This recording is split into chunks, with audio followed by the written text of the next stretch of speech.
The fate of TikTok in the United States hangs in the balance as a judge today upholds the ban on it, scheduled to go into effect on January 19th. Yes, the day before President Trump begins his second term. Let's get to Julia Boorstin now to explain exactly what could happen over the next 6 weeks. Julia?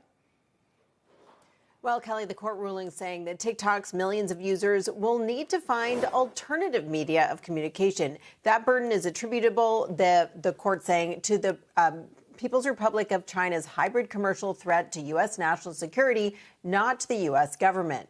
But TikTok does plan to appeal, saying, quote, the Supreme Court has an established historical record of protecting Americans' rights to free speech, and we expect they will do just that. Going on to say the law was, quote, pushed through based upon inaccurate, flawed, and hypothetical information, resulting in outright censorship of the American people, saying the TikTok ban, unless stopped, will silence the voices of over 170 million Americans.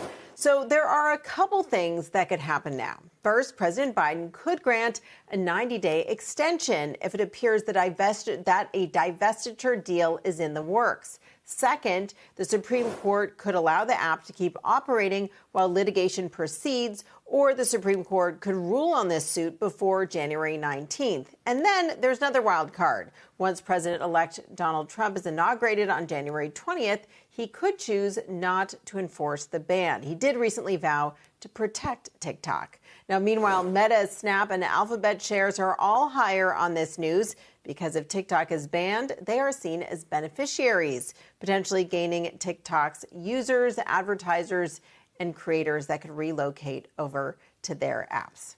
Kelly? Correct me on this or inform me, Julia. Has the president-elect's position on this TikTok ban been sort of fluid? Has it moved a bit? Well, remember back in President Trump's first term, he tried to get TikTok banned. This was a big initiative of his. So that was back in his first term. So he was anti-TikTok in that first term. But when he was campaigning, he said that his perspective had shifted, and now he wants to protect TikTok. One thing that's also interesting is that the people that are going to be working for incoming President Trump are really split on this. But it does seem like the most recent thing we've heard from Trump is that he does want to protect this app. I have to say, with 170 million users, it certainly would be an unpopular move to ban it, but we'll have to see how it all plays out. It's hugely. I had a friend joke she was going to move to China to use it if they ban it here. It's very, very popular. But Julia, that said, if it's Chinese ownership of the U.S. unit comes to an end, and a lot of creators are told this could mean they'd have to sort of divulge their international followings. Like, there could be a lot of ramifications if it gets hived off. Who would be a potential owner here in the U.S.? Well, there have been a lot of potential companies that have been interested. Remember, this is a company that already has a big partnership with Oracle. So Oracle is already providing the cloud infrastructure here. And there's a question of whether there could be a consortium of companies, a combination of PE companies.